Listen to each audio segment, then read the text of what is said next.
তোমাকে মুসলমান হতে হবে। এর জন্য আল্লাহ কোরআনে বলেছেন, ইয়া আইয়ুহাল্লাযীনা আমানু আমিনু, ঈমানদার তুমি ঈমানদার হয়ে যাও।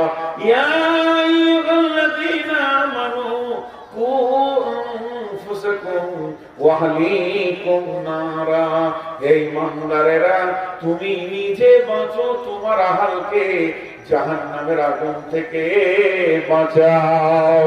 এত কথা আল্লাহ বলেছেন যে আমার আল্লাহ সূরা সফের ভিতর কি বলছেন দেখেন, আমাদেরকে ৫ লিখছেন, বিসমিল্লাহির রহমানির রহিম, ইয়া আইয়ুহাল্লাযীনা আমানু হাল আদুল্লুকুম আলা তিজারাতিন তুনজিকুম মিন আযাবিন আলীম তুমিনুনা বিল্লাহি ওয়া রাসূলিহি ওয়া তুজাহিদুনা ফী সাবিলিল্লাহি বিআমওয়ালিকুম ওয়া আনফুসিকুম যালিকুম খায়রুল লাকুম ইন কুনতুম তা'লামুন।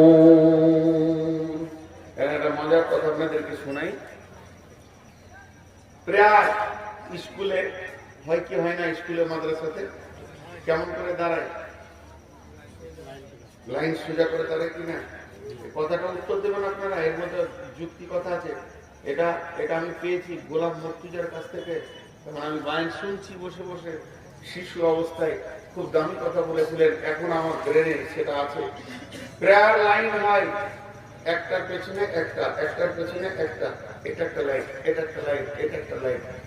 আচ্ছা, একের পেছনে এক দিলে কয়জন হলো বলে না, মুখ খুলে না। তার পেছনে এক কয় হলো, তার পেছনে এক কয় হলো, ওরা কয়জন হলো?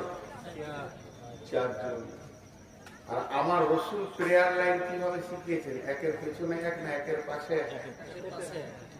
মসজিদে নামাজে কেমন দাঁড়ান? একের পাশে এক। একের পাশে এক হলে কত হয়? ঠিক আছে। তার পাশে এক হলে কত হয়? তার পাশে এক হলে কত হয়? হ্যাঁ, মুসলিম যদি 4টা দাঁড়ায় ওদেরকে 1000টা আসতে হবে।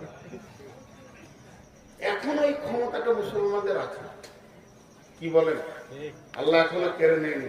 ভারতবর্ষে যে কটা মুসলমান আছে ওরা জানে, একবার যদি হুঙ্কার ছাড়তে শুরু করে তো ওরা পেশাব করে ফেলবে।